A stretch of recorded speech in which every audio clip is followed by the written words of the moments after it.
Evening मेरे बच्चों। और हम आपको प्लेटलेट्स पढ़ा चुके थे। उसके आगे का नया टॉपिक है हीमोफीलिया। हीमोफीलिया क्या होता है, इसको पढ़ना है। उसके पहले दो शब्द सुनिए। जीवन में निरंतर संघर्ष करना है, और अगर आप संघर्ष करते रहते हैं तो आप सफलता जरूर प्राप्त करेंगे। रोग पढ़ते हैं हीमोफीलिया। आशा है कि आप लोग डेली फेयर बना के याद कर रहे होंगे। एक अच्छे विद्यार्थी की पहचान वही है जो शिक्षक की बातों को अपने जीवन में उतारे, शिक्षक को सम्मान दे। आप शिक्षक जैसे बन सकते हैं, पर शिक्षक की बराबरी कभी नहीं कर सकते हैं। इस बात को हमेशा याद रखना। आप शिक्षक को अपना आदर्श बना सकते हैं, आप लेकिन सोचें कि हम शिक्षक के बराबर हो जाएंगे तो नहीं। आप शिक्षक से पद में आगे निकल सकते हैं, आप शिक्षक से ज्ञान में आगे निकल सकते हैं, लेकिन शिक्षक के पास जो अनुभव है उससे आगे आप कभी नहीं निकल सकते हैं। इसलिए हमेशा अपने शिक्षकों का सम्मान करें, माता पिता का सम्मान करें। चलिए अब क्लास स्टार्ट करते हैं। हीमोफीलिया। हीमोफीलिया एक रोग है, ठीक है। इसे शाही रोग कहते हैं। अब सर शाही रोग काहे कहते हैं, हम तो पहली बार सुने हैं नाम। तो शाही रोग कहने का मतलब हो गया ये इंग्लैंड की महारानी को हुआ था, तो भाई राजा महाराजाओं को हुए, तो राजा महाराजाओं को हुए तो इसे शाही रोग कहा। और पहली बार जिस व्यक्ति में देखा गया उस व्यक्ति को था, मतलब शाही परिवार के अलावा क्रिसमस नाम का एक व्यक्ति था इंग्लैंड में, तो इसको क्रिसमस रोग भी कहा जाने लगा। चलिए, यह एक प्रकार की आनुवांशिक बीमारी है। अब गुरुजी ये कल पढ़ा है। आनुवांशिक मतलब होता है पीढ़ी दर पीढ़ी चलना, पहली बात। दूसरी बात, ये आनुवांशिक जो बीमारी होती है ना, इसमें हमें जन्म से ही मिलती है। कैसे मिलती है? जन्म से ही मिलती है। हो सकता है कई बीमारियाँ जो आपके माता पिता को हों वो आप में हो सकती हैं, लेकिन वो आनुवांशिक होनी चाहिए। ऐसा नहीं कि मम्मी पापा को जो जुकाम हो तो सर हमें होता, वो आनुवांशिक बीमारी नहीं है। मम्मी पापा को बुखार आया हमें भी आ रहा है, नहीं, वो आनुवांशिक बीमारी। मम्मी पापा के कभी पेट में, कभी सर में, कभी हाथ में दर्द होता, हमारे भी होता है सर, तो ये भी आ गई क्या? नहीं, ये सारी बाहर से पर्याप्त। आनुवांशिक का मतलब है जो हमें माँ के गर्भ से ही मिल जाती है बीमारी, ठीक है, उसको कहते हैं आनुवांशिक बीमारी, हमारे वंश में चली आ रही बीमारी। इसमें हमारा एक्स गुणसूत्र प्रभावित होता है। अब गुरुजी ये काला पढ़ा है एक्स गुणसूत्र, तो एक सेकंड के लिए समझ लेते हैं। हमने आपको बताया था कि मानव में 23 जोड़ी गुणसूत्र होते हैं, बताया था कि नहीं? बताया था, 23 जोड़ी गुणसूत्र होते हैं। अब मानव में क्या क्या होता है गुरुजी, तो देख लीजिए, यहाँ नीचे हम दिखाते हैं, यहाँ ठीक है, यहाँ खाली था, इसी के ऊपर लिखते हैं क्योंकि खाली हाँ ये है। अब मानव में क्या होता है भैया, 23 जोड़ी गुणसूत्र तो होते हैं, लेकिन मानव में भी तो दो वैरायटी होती हैं। कहो गुरुजी कैसे दो वैरायटी होते हैं? भैया एक मेल होता है और एक फीमेल होता है कि नहीं? अच्छा, आप अगर मेल और फीमेल देखें तो इनके शारीरिक संरचना लगभग बराबर होती है। अब ये मत कहना गुरुजी लड़कियों के बाल बड़े होते तो लड़के रख लेंगे तो उनके हो जाएंगे बड़े। लगभग शारीरिक संरचना बराबर होती है, कुछ संरचनाएं भिन्न होती हैं। जैसे महिलाओं में दुग्ध ग्रंथियों का विकास होता है, पुरुषों में नहीं होता है। महिलाओं में गर्भाशय पाया जाता है, महिलाएं गर्भ धारण कर सकते हैं जबकि पुरुष नहीं कर सकते। ये जो लक्षण होते हैं ये आते हैं 23वें जोड़ी गुणसूत्र से। मतलब 22 जोड़ी, मतलब 44 गुणसूत्र मेल और फीमेल में बराबर होते हैं। आपकी नाक है, फीमेल की नाक है, मेल की नाक है तो फीमेल की है। कान आपके दो हैं तो उनके, अब वो कान में टॉक्स वगैरह पहनने, तो पहले के ज़माने में राजा महाराजा, मेरे भी कान छिदे हुए हैं, मतलब हम भी बाली पहनते हैं, ठीक है। तो ऐसा नहीं है, पूरी सारी संख्या। 23वां जोड़ी जो गुणसूत्र होता है इसको कहते हैं लिंग गुणसूत्र। क्या कहते हैं गुरुजी? कहते हैं लिंग गुणसूत्र। क्या कहते हैं? लिंग गुणसूत्र। इस चीज़ों को लिखेंगे आप, क्या कहते हैं? लिंग गुणसूत्र। अब जो इसमें होता है बाबू, वो होता है जो मेल का होता है, तो मेल के में होते हैं कैपिटल एक्स और वाई। क्या होते हैं? कैपिटल एक्स और वाई।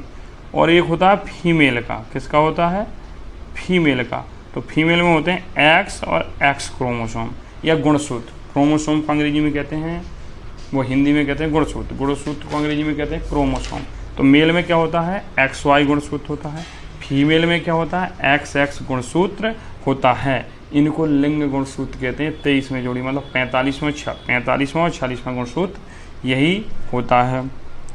अब गुणसूत्र क्या होता है गुरुजी? तो हमने बताया था गुणसूत्र में कौन सी प्रोटीन पाई जाती है, और गुणसूत्र धीरे धीरे जब आनुवांशिकी पढ़ाएंगे तो आपको समझ में आ जाएगा। एक बात याद रखना, यहाँ से एक्स गुणसूत्र, अभी तुम्हें एक छोटी सी जानकारी दे रहे ताकि इंटरेस्ट बना रहे। किसी भी महिला को, लड़का होता है या लड़की होती है, इसके लिए जिम्मेदार पुरुष होता है, महिला कभी नहीं होती। क्योंकि आप देख रहे हो महिला के गुणसूत्र क्या है? एक्स और एक्स ही है। पुरुष का एक्स और वाई है। तो अगर पुरुष का एक्स से एक्स मिलेगा तो महिला बन जाएगी, पुरुष का वाई और एक्स मिलेगा तो एक्स वाई पुरुष मतलब लड़का होगा। तो इसके लिए जिम्मेदार है। हालांकि हमारे ग्रामीण क्षेत्रों में उल्टी तंत्रता है, हमारी बहुरिया को लड़कियां लड़कियां हो रही, लड़के ना हो रहे ना, ऐसा नहीं, बहुरिया नहीं है, आपका बाबू ही बेकार है, बेटा ही उसकी ही। चलिए वो आपका अगला टॉपिक है जो हम पढ़ाएंगे। चलिए तो ये इतना समझ में आ गया कि यही एक आनुवांशिक बीमारी है जिसमें हमारा एक्स गुणसूत्र प्रभावित होता है। ये एक्स लिखा है, बड़े अक्षर में लिख सकते हैं। महिलाएं प्रमुख वाहक होती हैं। वाहक का मतलब होता है एक से दूसरे में पहुंचाना, तो ये तो है ही भाई, महिलाओं का काम ही है। जबकि पुरुष प्रमुख रूप से प्रभावित होता है। पुरुष हमेशा प्रताड़ित रहा है महिलाओं से, अभी भी है, तो क्या कर सकते हैं। सब ये हमारी संगीता थी, इनका दिमाग आप सबको पता होगा कहाँ है, जिनको नहीं पता वो समझ गए होंगे। चलिए तो महिलाएं प्रमुख वाहक होती हैं। वाहक मतलब महिलाएं ही इस रोग को एक पीढ़ी से दूसरी पीढ़ी में ले जाती। पुरुष प्रमुख रूप से प्रभावित है। हालांकि कभी कभी महिलाएं भी प्रभावित होती हैं, कभी कभी महिलाएं भी प्रभावित होती हैं और पुरुष वाहक हो जाते हैं, वो सारी कंडीशन। लेकिन प्रमुख रूप से ये रोग महिलाओं में था, महिलाओं से फिर धीरे धीरे पुरुष प्रभावित हुआ, और कभी कभी महिलाएं भी वाहक होती हैं और पुरुष प्रभावित हो जाते हैं, और कभी कभी पुरुष वाहक होते हैं, महिलाएं प्रभावित होती हैं। लेकिन जो अधिक संख्या है वो यही है जो हमने लिखी है, इसको लिख लीजिए आप। अगला नोट लगाइएगा, लिखिएगा, हीमोफीलिया की स्थिति में हमारे रक्त का थक्का नहीं जमता। आप लोगों ने देखो अब हीमोफीलिया गुरुजी क्या है हमको समझ में आया, तो कभी कभी देखा आपके नाक से रक्त आने लगता है, जिसे आप कहते हैं नाक फूट गई या नाक से खून आने लगा। स्वाभाविक होता है कभी कभी जब सर्दियों के दिन में हम नाक में उंगली डालते हैं, या कभी कभी किसी के स्वाभाविक आने लगता है नाक से खून, हल्की सी उंगली रखी उसने और खून निकल रहा, क्योंकि यहाँ पे हमारी बिल्कुल पतली पतली सिराएँ होती हैं, और भी पतली पतली पतली वो फड़े, किसी ना किसी, इसी को कहते हैं रक्तस्राव में। मुख्यतः तुम्हें समझा रहा है कि हीमोफीलिया रोग में होता क्या है, ठीक है। सामान्य रूप से 3 प्रकार की हीमोफीलिया होते हैं, लेकिन तुम्हें तीनों नहीं पढ़ने, याद रख लेना। क्लासिक हीमोफीलिया, क्रिसमस हीमोफीलिया और बॉन विलब्रॉन्ड हीमोफीलिया। बस लिखना आपको क्रिसमस हीमोफीलिया, या इसी को कहते हैं शाही हीमोफीलिया।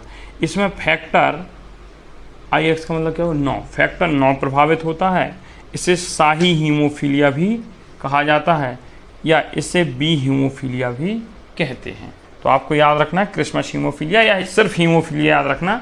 इसमें फैक्टर 9 प्रभावित होता है, इसे शाही हीमोफीलिया कहते हैं, इसे हीमोफीलिया बी भी कहते हैं। आगे देखते हैं, चलते हैं। अब हीमोफीलिया, अच्छा आज कुछ PDF है दूसरे टाइप की बनाई थी, क्योंकि इसमें पढ़ना। देखो अब हीमोफीलिया और उसकी आनुवांशिक, हमारी आनुवांशिकता, इसको हेडिंग लगाइए और जो हम कहें वही लिखना है आपको।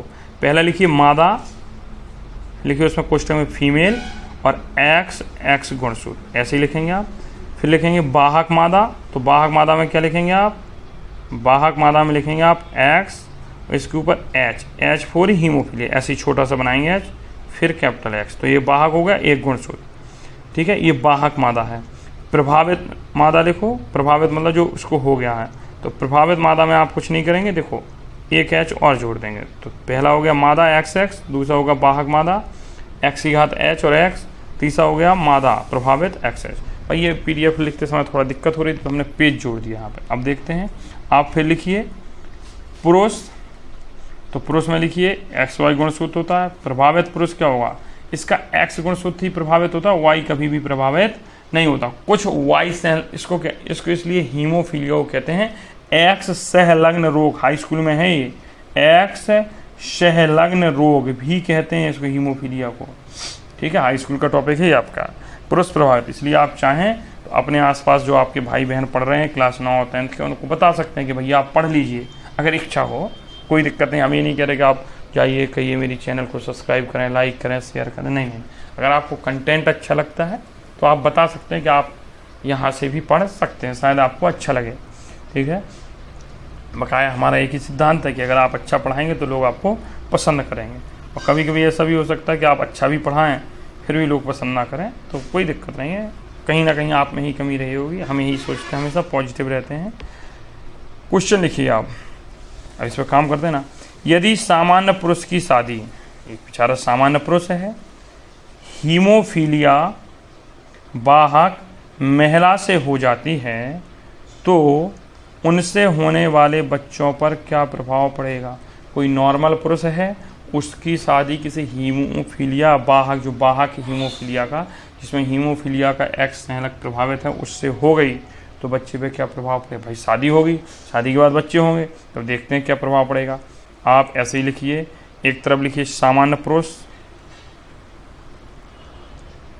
एक तरफ लिखिए वाहक महिला, फिर लिखिए एक्स गुणसूत्र एक्स वाई, फिर लिखिए एक्स की पावर एच और एक्स। लिख लिया, अच्छी बात है भाई, लिख लिया। अब लिखिए इस एक्स का इस एक्स से, इस एक्स का इस एक्स से कराएंगे आप, तो क्या हो जाएगा, एक्स एक्स की पावर एच। ठीक है, फिर हम कलर चेंज कर लेते हैं ताकि आप लोगों को समझ में आ जाए। फिर इस एक्स का इस एच एक्स से कराएंगे दूसरे वाले से, तो एक्स और एक्स हो जाएगा। फिर इस वाई का इस एच से कराएंगे तो एक्स की पावर एच और वाई हो जाएगा। इस एक्स का इस एक्स से कराएंगे तो एक्स और वाई हो जाएगा। काफ़ी उसमें आपको गंदगी समझ में आ गई। अब ऐसे ही देख लीजिए, देखो इस एक्स का हम इसी में बना दे रहे हैं, इस एक्स से कराया तो क्या हो गया, एक्स एक्स की पावर एच, मतलब ये वाहक लड़की है, एक्स गुणसूत्र पे एक है। ठीक है, फिर इस एक्स का दूसरे एक्स से भी गुणा कराओगे तो आएगा एक्स एक्स, तो क्या हो गया, सामान्य लड़की हो गई। फिर इस वाई वाले वाई गुणसूत्र का एक्स से कराओगे, चलिए हम फिर दोबारा दिखाते हैं आपको, ये आपने लिख लिया होगा। ये देखो, इस वाई का इस एक्स से कराते हैं तो एक्स एच वाई हो गया, ये प्रभावित लड़का होगा, लड़का प्रभावित ही होगा। ठीक है, आगे देखिए, और एक्स और वाई का कराए तो सामान्य लड़का होगा। तो ऐसे अगर सामान्य पुरुष से वाहक लड़की की शादी होती है तो ये कंडीशन बनती है कि 50% तो सही लड़का लड़की हो सकता है, 50% में वाहक लड़का या प्रभावित वाहक लड़की या प्रभावित लड़का ही होगा। चलिए आगे अगला क्वेश्चन लिखेंगे आप लोग और इसको खुद से बनाने की चेष्टा करेंगे। यदि प्रभावित पुरुष की शादी सामान्य महिला से हो जाए तो बच्चे पर क्या प्रभाव पड़ेगा। पुरुष प्रभावित है भैया, अब महिला सामान्य, महिला को रोग नहीं है, हीमोफीलिया नहीं है, पुरुष में हीमोफीलिया है, तो आप लिखें पुरुष प्रभावित, ऐसे लिखेंगे एक्स ऐसे एक्स एच और वाई गुणसूत्र, और महिला सामान्य महिला का एक्स एक्स गुणसूत्र लिखेंगे। लिख लिया इतना, चलो जिन्होंने लिख लिया बहुत अच्छे। अब इसको देखते हैं, आपको लिखने के बाद थोड़ा देखो, हम एक बार बनाते हैं, हालांकि आप अगर हमारे साथ लिखेंगे तो आपको समझ में, एक्स एच वाई लिखा आपने और एक्स एक्स लिखा। ठीक है, आपको कुछ नहीं करना, इस पहले एक्स को इसको हम मोटा कर रहे हैं, दूसरे एक्स से कराओ, करा दिया तो क्या आएगा, एक्स एच और एक्स आ गया कि नहीं आ गया। चलिए अब इसको हम फिर हटाते हैं, अब हम दोबारा से देखते हैं। अब इस एक्स का अब इस एक्स से भी कराएंगे तो क्या आएगा, एक्स की एच और एक्स, दो हो गए। चलिए अब हम तीसरा देखते हैं, अब इस y का हम इस x से कराते हैं, इस y का हम x से कराते हैं तो x y हो गया, क्या हो गया, x y हो गया। अब इस y का हम इस x से कराते हैं तो x y हो गया। हमें लगता है इस बार बेहतर समझ में आया होगा। चलिए नहीं आया होगा तो हम देखते हैं, इसका एक शॉर्ट से 1-2 मिनट का दोबारा से वीडियो रिटर्न करते हुए बनाएंगे, लेकिन अगर ना आया हो समझ में तो कमेंट बॉक्स में बता दीजिएगा आप। ठीक है, तो ये वाहक लड़की देखो यही बने ना, तो एक्स एक्स जहाँ गुणसूत्र होंगे क्या होगी, लड़की होगी। दिक्कत हो रही होगी, जो 6 का बच्चा उसको थोड़ा सा दिक्कत हो, लेकिन दिक्कतों से हारना नहीं। जब मंजिल को अपना मान लिया तो आसान क्या कठिन क्या, आंखों में अरमान लिया मंजिल को अपना मान लिया, अब राह आसान हो या मुश्किल हो, ठान लिया तो सीखने का ठाना है तो सीखेंगे।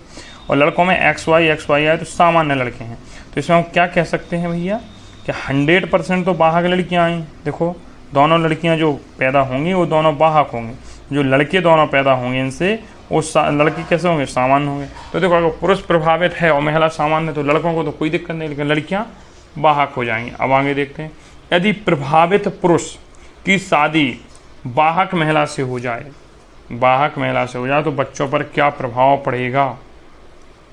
चलिए भैया देख लेते हैं बच्चों पे क्या प्रभाव पड़ेगा। ये हैं प्रभावित पुरुष, ये थे रमेश, इनकी शादी समझ रहे किससे हो गई, संगीता से हो गई। दोनों लोगों को कष्ट था, तो देखिए फिर वही x और x का मेल करोगे तो ये बना, फिर इस x को दूसरे x से मिलाओगे तो ये बनेगा। आप मिला सकते हो, हम करके दिखा दिए। इस x को इससे मिलाओगे। अच्छा चलो हम एक बार आपको x मिलाना सिखा देते हैं। ऊपर कहाँ खाली था, ये था, देखो मिलाना कैसे है। जैसे आपने लिया ये x और y और यहाँ x और x, ठीक है। तो इस x को इस x से मिलाओ तो x हो जाएगा। फिर इस x को इस x से भी मिलाओ तब x होगा। तो इस y को इस x से बनाओगे तो x y होगा, और फिर इस x को इस y से मिलाओगे तो x y होगा। अब चूँकि मोबाइल छोटा है मेरा तो स्क्रीन इसकी छोटी रहती है, इसलिए तो हम तो बड़ी स्क्रीन होती बहुत जल्दी उसकी व्यवस्था करेंगे, ठीक है। तो हम जब इसको मिलाए तो ये देखो x मतलब प्रभावित पुत्री हो गई, ठीक है। x तो यहाँ पे भी वाहक एक पे है तो वाहक, यहाँ पे प्रभावित पुत्र हो गया। पुत्र हमेशा प्रभावित ही होगा, और एक सामान्य पुत्र यही वो लड़का होगा जो कहेगा हम आसानी से नहीं हुए, ये धरती चीर के आया। सोचो 75% जो पुत्र पुत्री होंगे वो कैसे होंगे, प्रभावित होंगे रोग से। नहीं ये को एक ऐसा, इसकी किस्मत कितनी अच्छी, सामान्य हो गया नॉर्मल, माता भी प्रभावित महिला भी प्रभावित, लेकिन बच्चा सामान्य निकल आया। तो ये होता है। आगे देखते हैं। क्लास थोड़ी आज हो सकता है लंबी हो आपकी, क्योंकि हीमोफीलिया तो ख़त्म करेंगे ना। हीमोफीलिया हमारी आनुवंशिकता हो गया, हम समझा चुके हैं। चलिए अब अगला आपका आता है, हम लिखे थे फोटो जोड़ना है, ठीक है। ब्लड ग्रुप आप डाल लीजिए, है देंगे रक्त समूह है। अच्छा अब इस पे चर्चा हम कल करेंगे। आपको बताना है कि रक्त समूह क्या होते हैं, रक्त समूह के कुछ विचार जो भी हों आप जानते हों तो आप ज़रूर शेयर करिए। क्लास अगर अच्छी लगी हो तो कमेंट बॉक्स में बता दीजिए, बुरी लगी हो तो बताइए। हम हमेशा कहते हैं आर्टिकल 19 का 1 कहता है अभिव्यक्ति की स्वतंत्रता है। आप अपने विचार कमेंट बॉक्स में रख सकते हैं बिना नाम लिखे। कमेंट करना आपका नैतिक अधिकार होना चाहिए। आज के बाद हम कमेंट का भी शायद संभवतः नहीं कहेंगे, क्योंकि कहा वहाँ जाता है जो बच्चे सुनते हैं, जो नहीं सुनते उनसे कहना क्या। क्योंकि लगभग जितने बच्चे क्लासेस देखते हैं जिन्हें हम जानते हैं उनमें से सिर्फ 4-5 बच्चे ही हैं जो कमेंट करते हैं, क्वेश्चन के आंसर देते हैं, शेष नहीं देते हैं। तो 2 चीज़ें ही हैं, या तो वो पूरी क्लास नहीं देखते, या भाई वो होशियार हैं, या वो करना नहीं चाहते, जो भी हो। थैंक यू सो मच, मिलते हैं अगली क्लास में पुनः अपने समय पर। गुड नाइट बच्चा।